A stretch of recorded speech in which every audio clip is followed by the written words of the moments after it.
নমস্কার বন্ধুরা, আশা করছি সবাই ভালো আছো। আমি এখন দাঁড়িয়ে আছি মেলবোর্নে একটা পার্কে। আজকে ৮ মাস হলো আমি আর আমার হাজবেন্ড অস্ট্রেলিয়া এসেছি। তো এই ৮ মাসে দেখা গেছে প্রচুর পরিমাণে মেসেজ এবং ফোন কল পেয়েছি বাংলাদেশ থেকে, যারা এই অস্ট্রেলিয়া আসার জন্য প্ল্যান করছে। সবাই জিজ্ঞেস করছে যে দাদা অস্ট্রেলিয়া আসতে চাচ্ছি, প্ল্যান করছি অস্ট্রেলিয়া আসার, তো প্রসিডিউরটা কি, সবাই এটা জানতে চায়। কি কি ডকুমেন্টস লাগে, কত টাকা লাগছে। তো দেখা গেছে সময় স্বল্পতার কারণে সবসময় মেসেজের রিপ্লাই দেওয়া বা ফোন কলে খুব লং টাইম কথা বলা, ডিটেলস বলা সম্ভব হয়ে ওঠে না।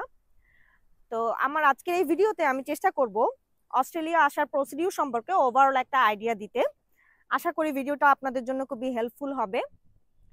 তো ভিডিওটা শেষ পর্যন্ত দেখতে হবে এবং লাইক, কমেন্ট, সাবস্ক্রাইব করে আমার পাশে থাকতে হবে।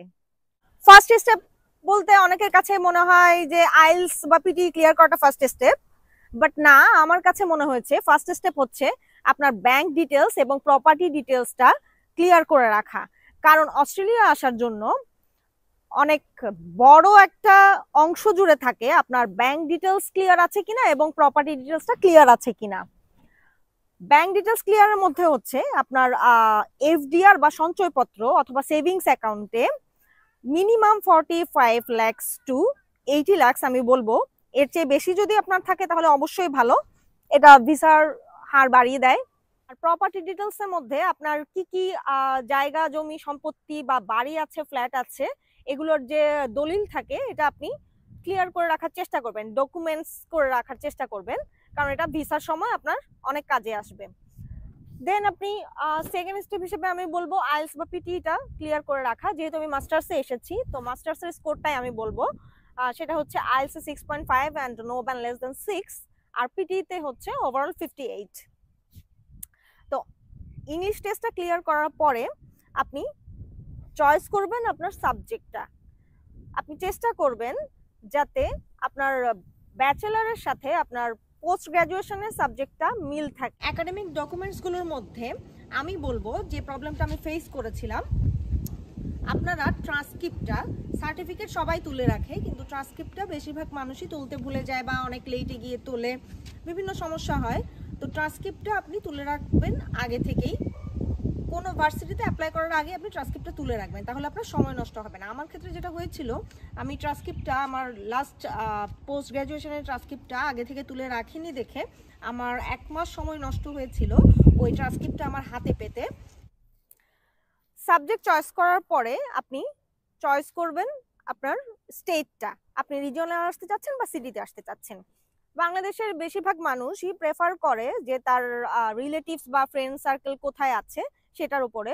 আর রিজিওনালে আসার জন্য এখন সবাই প্রেফার করছে, কারণ রিজিওনালে টিআর ভিসাটা 3 বছরের জন্য দিচ্ছে, কিন্তু সিটিতে সেটা 2 বছরের জন্য।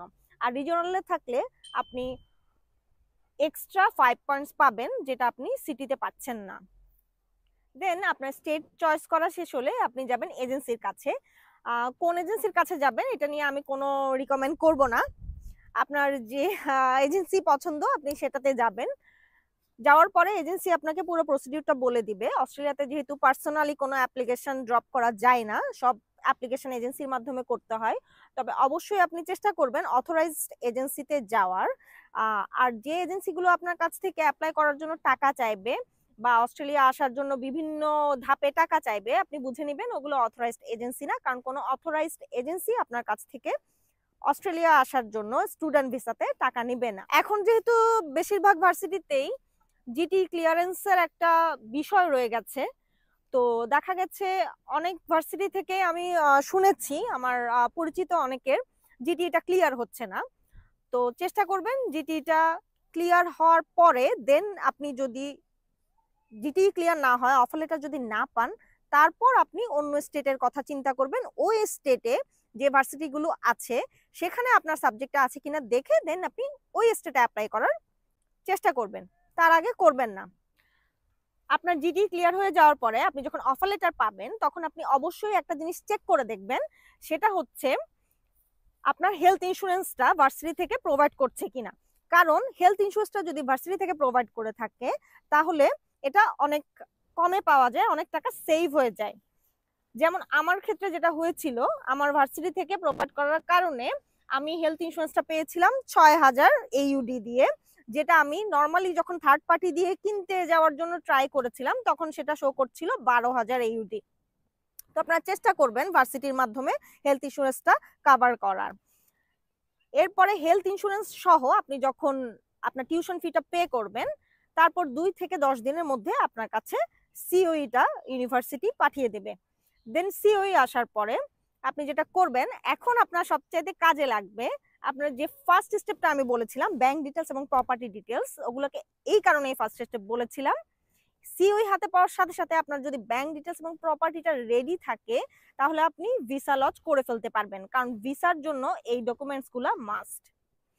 তো ভিসার অ্যাপ্লাই আপনি করে ফেললেন যদি ডকুমেন্টস রেডি থাকে। দেন আপনার করতে হবে কিছু সিম্পল মেডিকেল টেস্ট এবং বায়োমেট্রিকটা দিতে হবে।